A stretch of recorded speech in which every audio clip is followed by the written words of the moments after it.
back, and it's about poets.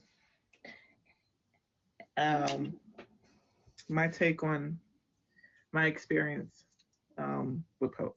So it's not bashing, I promise. So I called it the extinction of Inkbloods. Okay. I've watched poetry die slowly like a candle suffocating under the weight of its own wax, each drip a generation forgetting how to feel. We used to bleed truth into paper veins, but now they just recite.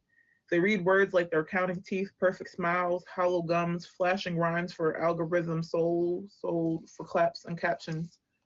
Once upon a time, poets were pulse bearers. We carved silence open with syllables, birth language out of lightning, and scream until the sky remember its color.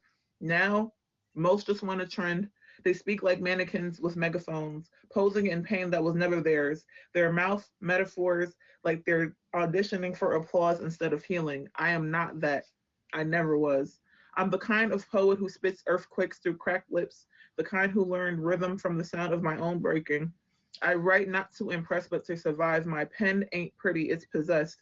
It shakes with the tremors of every noose, every scar, every you're too much that was carved into the skin when I tried to exist too loud. I've sat in poetry circles where people sip metaphors like overpriced coffee, murmuring about cadence while ignoring the corpse of emotion, still twitching on the mic. They dissect art like autopsies, but never feel the pulse of it. They say, your piece is good, but maybe less personal.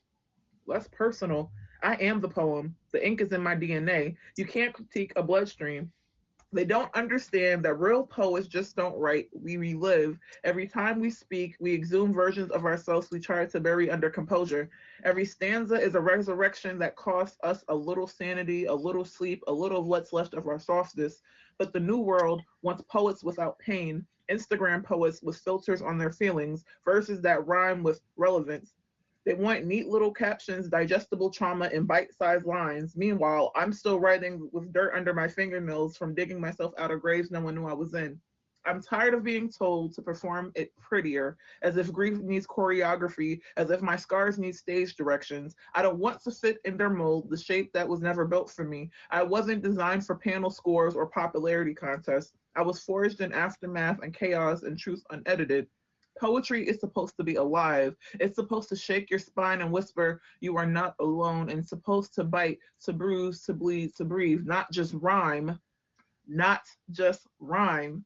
I miss the poets who wrote like their tongues were flint, who struck pain until it sparked meaning, who didn't care if the room clapped so